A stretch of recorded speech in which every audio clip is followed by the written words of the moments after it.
Hello, everybody. Stephen Miller here, Circle Builders. Thanks for watching this video. Subject that I want to talk about today is leadership, but we got to dive a little deeper into this conversation than just, 4 points to be a better leader and that sort of thing. Although plenty of men would exclude themselves from this consideration, prematurely, I should say, I think we would all come to a consensus that in our country, in our world today, we are experiencing a significant vacuum of leadership. We don't have enough morally stable, complete life balance, integrous leaders leading with good character and godly perspectives and so forth. We have plenty of people that have, a titles or position, or they are serving in an office to which they have been appointed, or they're functioning under some kind of umbrella of designated authority. But that's not leadership in and of itself. And so when we're talking about addressing the issue of moral masculinity, we got to talk about leadership, because men, by virtue of how you are wired innately, if you're a man, you are called to lead. You have to lead. And so we got to talk about what that looks like. You're supposed to be a leader. You're not supposed to be, a sheep, and certainly not a possum. Roll over and play dead because life gets a little complex and difficult at times, nor are we sheep where we sit back and surrender and allow ourselves to be told what to do, how to do it, what to think, how to think it, and ultimately how to live. We have media making decisions for us, telling us what our worldview should be, what our perspective is. We have the entities and the powers that be, if you will, that are out there fighting for control of our mind. We can't do that. We've got to be men that think for ourselves and men that stand up and take the lead. I think it was Mahatma Gandhi that said, and there are many versions or variations of it that have evolved over the years, but I think at the core, it was Gandhi that said this. He said, which way did they go? How many of them were there? How fast were they going? I must find them, for I am their leader. That's not leadership. So let's take a dive into it tonight and talk about what it is. First of all, let me just share a story with you. Years ago, when I used to fight professionally, I have plenty of personal experience with this idea that I'm talking about. If a fighter is getting ready for a fight, it's never just the fighter going to the gym, try to be stronger and faster and what have you by himself. If a fighter agrees to a particular fight on a particular day, particular opponent, and then he sets aside, determines, how long of a fight camp he needs to be ultimately prepared for that fight. Let's say it's, 10, 12, 14 weeks or whatever. There's a whole team of people that are involved in that camp. There are guys that run drills with the fighter. There's guys that hold focus pads. There's guys that focus on strength and conditioning. There's guys that help keep the diet dialed in and nutritional standard. Then there's sparring partners, and there's trainers, coaches. It's a whole team of people. And at least back in those days, nobody gets paid up front. They stay loyal and committed to the fight camp, to the team for the duration of that camp, because they have a reasonable expectation that that fighter has got enough self-discipline and will that he's going to do what is necessary. He's going to be the first guy at camp, the last guy to leave. He's going to get up every morning on his own, and he's going to run. He's going to keep his diet leveled out. He's going to do all the things he needs to do so that he can show up on fight night the best possible version of himself. That's what they need him to do. Because if he goes out and wins, then everybody gets paid. And so from those experiences, I learned valuable lessons in leadership, and I put it into a definition. Here's the definition: real leadership is when people are following you based on their confidence in your ability to lead yourself. I'll say it again because I think it's powerful. Real leadership is when people are following you based on their confidence in your ability to lead yourself. People don't expect absolute perfection, but they will not follow somebody that they deem to be undisciplined. On the other hand, a disciplined leader, one who leads himself well, he inspires people. He inspires the lives of the people that see him and that come alongside of him. So when we talk about leadership, this tonight's video, we're not even going to get into a lot of, you got to lead yourself and then others, right? So we'll talk about the then others later. Tonight, on this video, I wanted to talk for a little bit about self-leadership. And to do that effectively, what are the guys doing that do such a stellar job in self-leadership, leading themselves? What do they do? They have a system. They live by a system. There's a reason why French fries from McDonald's, they taste the same in Houston as they do in Miami and LA, Rio de Janeiro, Santiago, Chile, and London and South Africa, because it is a system that produces the product more so than the person themselves. It doesn't matter if it's a high school kid working, part-time job after school, if it's a senior citizen just looking to make some extra money and kind of stay busy, or if it's a career guy who's working McDonald's because he eventually wants to own a couple of them, right? It's the system. It's the same amount of French fries. Tear open the bag, pour it in the basket, you drop it in the oil. It's the same oil, maintained at the same temperature. They drop it in, hit the button. It cooks the fries for the exact same amount of time. The buzzer goes off. They hit it, pull the fries out, tap it on the side to get the oil out, dump it in the bin, salt shaker, 2.5 shakes of salt. The system produces an outcome. You can't talk about personal leadership without having a good system. And I'm actually going to use some props here tonight.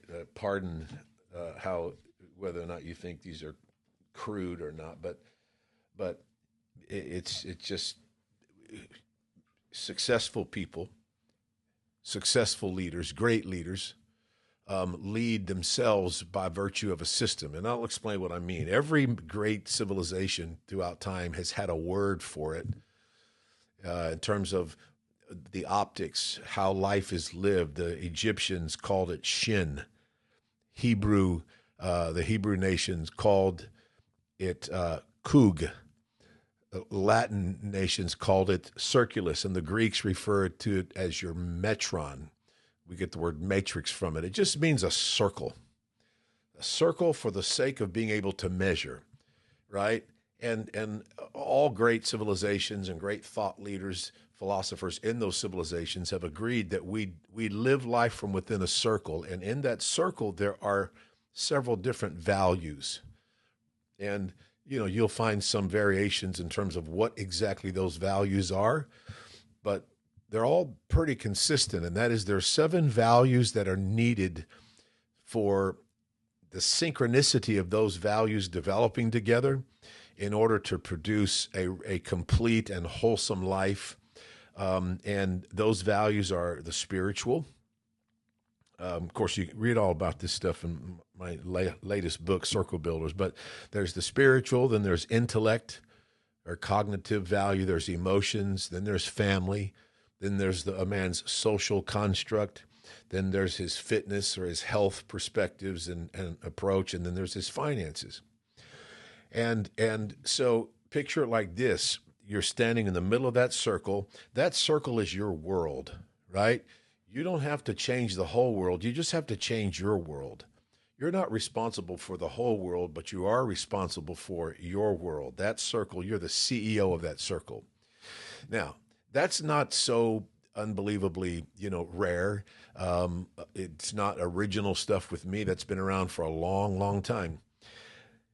But here's the challenge: the mistake that I think people make when they go from showing representations of life in terms of an optic to strategies of application, they usually go from circular as an object, as an optic, to linear as a strategy.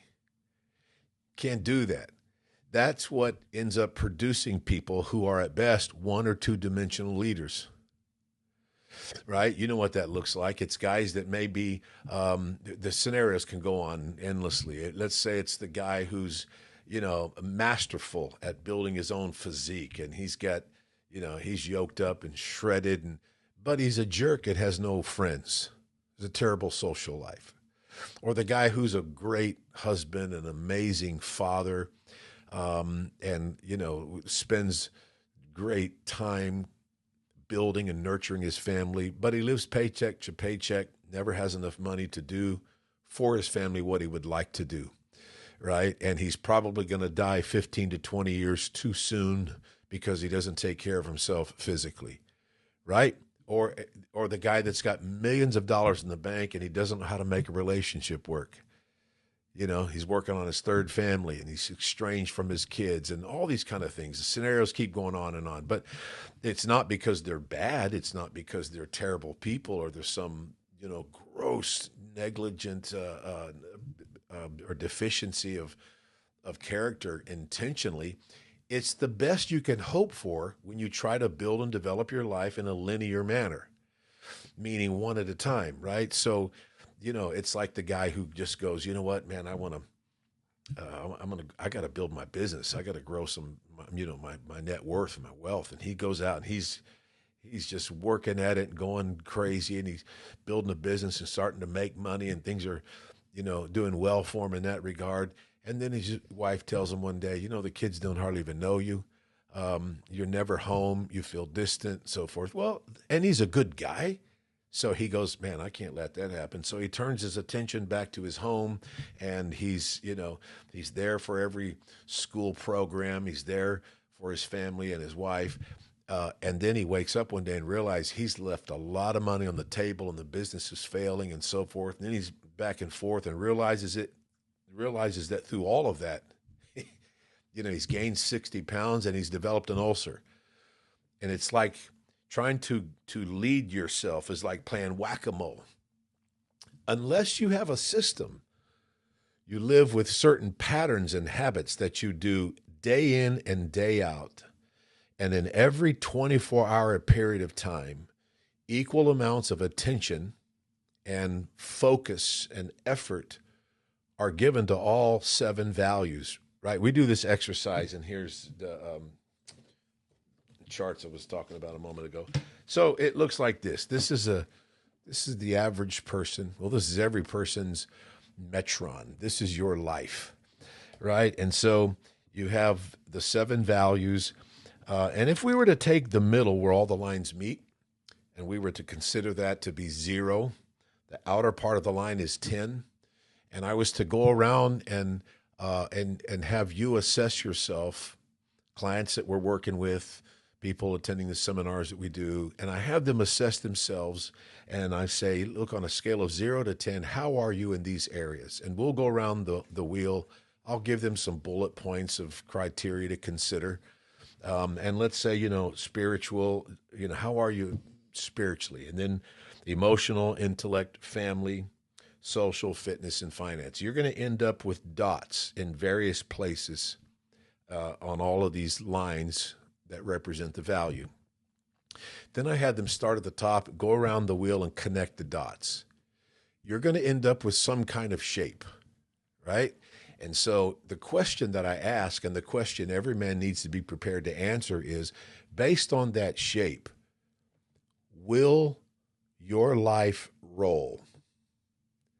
Right? Because the good life, the well-built and balanced life, the guy who effectively leads himself and he does it systematically, gives all the right attention and effort and focus to all the meaningful values in his life, he ended up looking like this. By the way, this is rare. This guy hardly exists. This guy's like a 9.5 in everything. Very few people are that way. But, it can look like this, or, it can look like this. Look, this guy here is a 5 or under a 5 in all areas of his life, but he's consistent and he's complete. He stands a far greater chance of gaining momentum and traction in his life than the guy who's a 10, 9, 7, 2, and so forth. Ultimately, it can't look like this. Sadly, the average man, this is what his life looks like. It may not be the same exact shape, but it's a shape nonetheless that is not at all conducive to developing traction and gaining momentum and keeping his life rolling and developed, right? So the point is that you have to have a system. The system has to enable you to give equal amounts of time, focus, and effort to all the 7 values of your life that matter in every 24-hour period of time. When you do that, the synergy of that, it creates this exponential growth for the entirety of your life. There's so many benefits to doing it that way. It obviously on a video we can't. We're not going to be able to take a deep dive into developing, helping every man develop a system. Hopefully you can be at one of our events sometime in the future and take an exhaustive trip with us to do that. But let me just give you a couple of things to consider. One would be scheduling. Here's the rule. If it matters, schedule it, because things that get scheduled, they get done. If it doesn't get scheduled, it doesn't even get remembered. So if you're going to really give attention and consideration to leading yourself, to exercising the kind of discipline over your own life that produces a product that people look at and go, I can't articulate everything about that life that impresses me, but that's the kind of life that I want. A guy who's spiritual, his relationship with God is properly aligned. A guy who's a great husband and is a great father. He's got a sharp mind. He's in control of his emotions. He's developed a great social construct, and he's leading his friends, and he's healthy. Doesn't have to be an Iron Man, competitor, but he's healthy and he's fit, and his finances are healthy, lives within his means, and so forth. People look at the completeness of that life and go, that's a disciplined leader that I can follow. When you live by that, then the system gives you a way to measure the growth of your life in the areas that are not growing. It gives you a model for critical thinking. And so the thing I would say to you today in this little video is this. If you're a man, you really don't get to choose whether or not you're going to lead. You just get to choose whether or not you're leading positively and productively and effectively, or you're leading poorly and deficiently, right? Because you are inherently assigned, you're created by God to lead.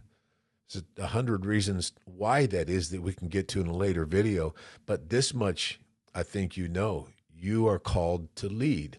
And if you're going to lead, then you make sure that you lead yourself first, because you can't take other people somewhere that you're not willing to go. You can't drive people, motivate people to achieve something that you've not achieved yourself, right? And here's another principle I heard a long time ago. You don't reproduce in your life what you want. You don't get out of your life what you hope for, what you dream for. You put it on your vision board and suddenly the universe is obligated to give it to you. All those kinds of things, those ideas. Ultimately, you get in life, you reproduce in life who and what you are. And it comes down to having the right habits and patterns, because patterns produce outcomes.